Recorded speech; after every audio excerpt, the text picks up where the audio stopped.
everyone, Comic Book Reviewer here. This time reviewing on the Lego Ninjago Movie.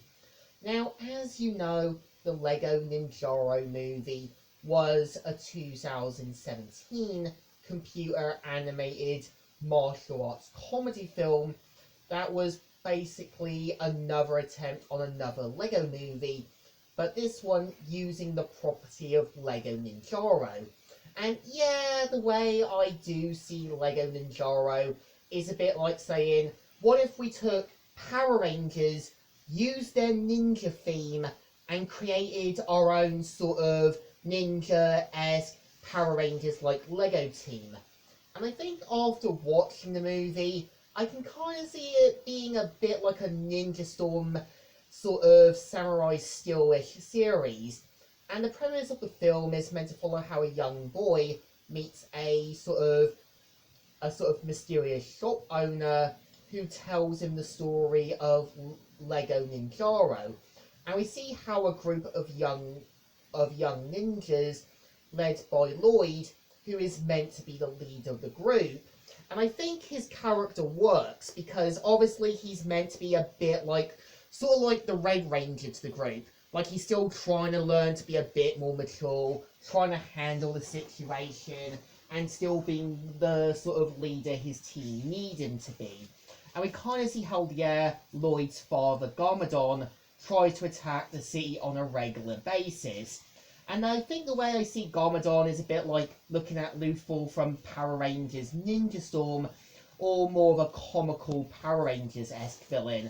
Like, he tries to attack the city. And you can kind of tell Lloyd kind of expects his dad to sort of be there for him. And you can tell gets annoyed with his selfish and kind of negligent behaviour. And I think for the most part, I do see the team kind of a bit like a Power Rangers-esque team. Like, obviously, Kai being the hot-headed leader, the sort of hot-headed member of the group.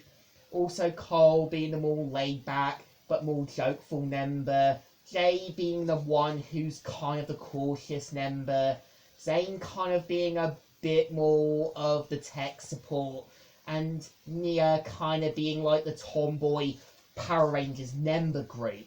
And I think for the most part, I think the film hits pretty much close to home. Like, you can kind of tell when Lloyd is pretty much on his own, and kind of seeing how everyone in sort of Ninjago hates his guts is kind of a relatable thing, where you are going to feel like an outcast, where you are going to have people have mixed feelings about you. But when you're in a different persona, is where you're loved and accepted.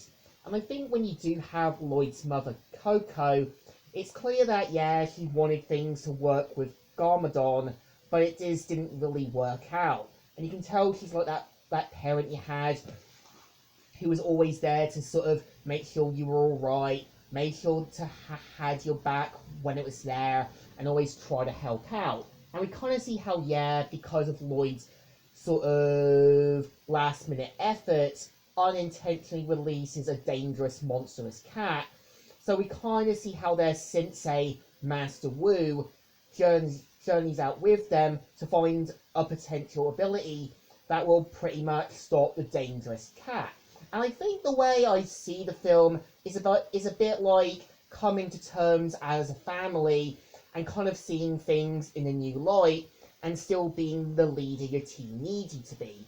And yeah, the way I do see Lloyd is a bit like looking at Leo from Power Rangers Lost Galaxy, as well as looking at Wes in Power Rangers Time Force, because I think much like Leo, we did see how anytime Lloyd made a mistake, you could tell he did try to fix it, despite his team being furious with him, but would later earn back their trust.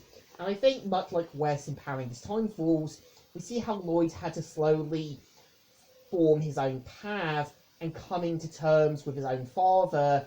But yeah, the way I do see Garmadon is a bit like a counterpart to Lloyd. Like, yeah, we see how Lloyd treats his team with a bit more respect, but we see how as soon as Garmadon abandons them is where we see how his former generals want revenge on him full force.